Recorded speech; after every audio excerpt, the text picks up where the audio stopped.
जेकेएलएम ने आज तक गवर्नर हाउस का घेराव क्यों नहीं किया? क्योंकि आप इंटरनेशनल यात्रा भी करते हैं, हाल फिलहाल ऑस्ट्रेलिया से आए थे, हमारी शुभकामनाएं आपको, राज्य के मुद्दों को लेकर जाते हैं, तो लगता है कि आप शायद राज्य में नहीं थे। हम जयराम से मेरी बराबर बात होती रहती, मेरे पीछे ही बैठते हैं। नहीं, ये सवाल मेरे और मैं इनको कभी कभी देखूं नहीं तब भी बोलते हैं दादा जवाहर। जो कुछ भी कैमरे के सामने दिखता है, सोशल मीडिया पर एक लड़ाई दिखती है, तो आपने कहा बराबर बात होती है, फिर चुनाव के दौरान भी आप लोगों में बातचीत होती है? नहीं, चुनाव के दौरान हमारी बात नहीं हुई। चुनाव प्रचार के दौरान आपकी गाड़ी रोक दी गई, वो वीडियो भी खूब वायरल हुआ, तो आपको डर लगा था कि अब थोड़ा मुश्किल हो जाएगा, लग रहा है? मेरा परिवार जाति और धर्म के आधार पर राजनीति नहीं करता। कि आप कुर्मियों की बात क्यों कर रहे हैं? तो जयराम माथुर जी ने बोला कि संविधान ने हमें वो अधिकार दिया, तो मेरा भी एक बड़े भाई होने के नाते छोटे भाई को सुझाव होगा। अगर डुमरी की बात करें तो डुमरी में 70 पंचायत में हम विजिट किए। देखिए, मेरी जो ताकत थी वो मेरा भाषण था, मेरी ताकत थी जनता के साथ मेरा कनेक्शन था। हम जहां जहां गए वहां वोट बढ़ा। अभी आपने देखा हम घाटशिला का चुनाव गए, 4-3 हजार वोट बढ़ा के। तो मेरी जो ताकत थी कि मेरा अपीयरेंस था, अगर हम बेरमो विधानसभा में अपीयरेंस हो जाते तो निसंदेह अनूप जी को भी हम जोरदार वोट टक्कर देते। मतलब समय कम देखा, समय नहीं, हम वो गए ही नहीं, क्योंकि जो हमारी टीम काम कर रही थी, आप देख सकते हैं कि कितना बाकी के पास क्या साधन था, संसाधन था। जयराम जी, आप डुमरी में भी जो चुनाव जीते, आप कितना का अंतर रहा है? डुमरी में लगभग 10,000। देखिए, डुमरी 10,000 का अंतर रहा है, तो आप इसको समझिए। बात जयराम महतो को लेकर के जो पूरे राज्य में जिस तरीके से हवा चल रही थी मीडिया में, हम लोगों पे तो आरोप भी लगता है कि भाई तुम लोग बहुत ज्यादा चला रहे थे झूठ मूठ का, जबकि हम लोग बोल रहे थे, हम लोग महसूस कर रहे थे कि आम लोगों झूठ नहीं, आपने तो सच चलाया। आप संजय जी, आपने सच चलाया। भारत की राजनीति में एक न्यू जेनरेशन अंडर 30 पहली बार राजनीति में, और 7% वोट, ये हिंदुस्तान की राजनीति में नहीं हुआ। चलिए, इसके लिए बधाई। तो आपने तो सही नहीं चलाया। राजेश कश्यप इसी से जुड़ा हुआ प्रसाद जी, हमसे कितने काबिल व्यक्ति बिहार में, हमसे कई गुना काबिल व्यक्ति बिहार में, लेकिन क्या चुनाव की परिस्थिति रही? तो आपने तो सही नहीं चलाया कि पूरे हिंदुस्तान के इतिहास में एक नया लड़का, एक अदना सा लड़का, जिसकी कोई राजनीतिक पहचान नहीं, कोई राजनीतिक छाप नहीं, कोई साधन नहीं, कोई संसाधन नहीं, और 30 साल से कम न्यू पॉलिटिक्स। क्योंकि आप अगर बाकी की बात करेंगे तो वो सेकंड टर्म होते हैं। अगर आप अखिलेश जी की बात करेंगे तो उनके पिताजी राजनीति में थे। अगर आप तेजस्वी की बात करेंगे तो उनके पिताजी राजनीति में। अगर आप हेमंत जी की बात करेंगे तो उनके पिताजी राजनीति में थे। जयराम महतो न्यू कमर। नहीं, अच्छी बात। उस हिसाब आपने सही न्यूज चलाया, कोई गलत न्यूज नहीं। सवाल अब अनूप जी से। अनूप जी, आप पिताजी वहां से जीतते रहे, आप पहले भी जीते हैं। जब जयराम महतो का नाम सामने आया कि वो भी बेरमो से लड़ेंगे, और जब प्रचार के दौरान आपकी गाड़ी रोक दी गई, वो वीडियो भी खूब वायरल हुआ, तो आपको डर लगा था कि अब थोड़ा मुश्किल हो जाएगा, लग रहा है? देखिए, सबसे पहले संजय जी, आपको ये समझना होगा कि मैं जिस विधानसभा से आता हूं, आपने जयराम से पूछा कि वो हारे क्यों, उन्होंने अपना जवाब दिया। आप जब मेरे से ये सवाल पूछेंगे कि मैं जीता क्यों, मैं बस आपको एक ही जवाब दे सकता हूं, मैं जीता इसलिए जिस आधार पर मेरे पिता जीतते थे उसी आधार पर मैं जीतता हूं।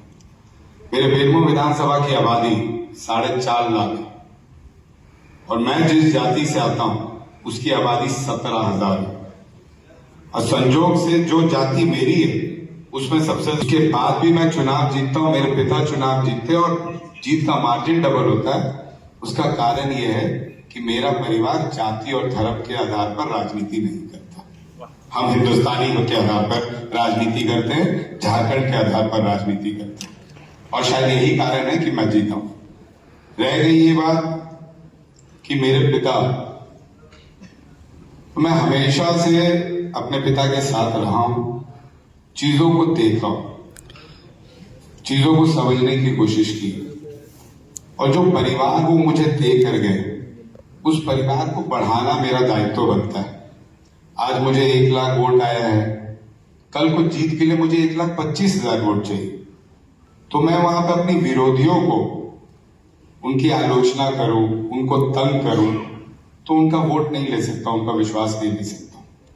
मुझे अगर वापस जीतना है तो अपने विरोधियों को अपना बनाकर जीतना है, तब जाकर मेरा वोट परसेंट ऊपर बढ़ेगा। और हिंदुस्तान की राजनीति में मैं समझता हूं ये बहुत बड़ा कोड है।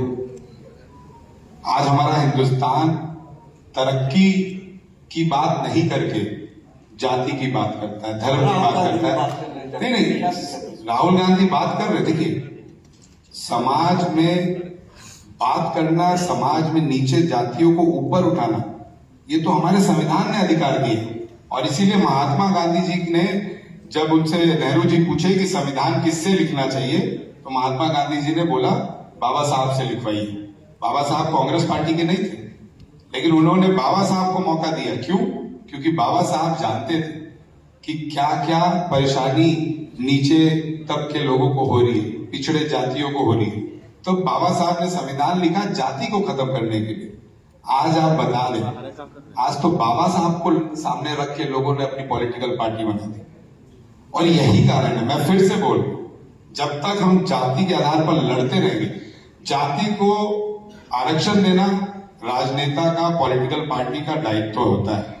नीचे तब से ऊपर लाना पॉलिटिकल पार्टी का दायित्व होता है। लेकिन जाति को जाति से लड़ाना, हेट्रोजन पॉलिटिक्स की ओर ढकेलना, ये पॉलिटिकल पार्टी का दायित्व नहीं होता है। आज के डेट में ये हिंदुस्तान की पॉलिटिक्स में कूट कूट के भरा हुआ है। और नहीं, सवाल मेरा जो मेरे छोटे भाई ने अभी एक बात बोली थी, जयराम से मेरी बराबर बात होती रहती, मेरे पीछे ही बैठते हैं। नहीं, ये सवाल मेरे और मैं इनको कभी कभी देखूं नहीं, तब भी बोलते हैं दादा जवाहर।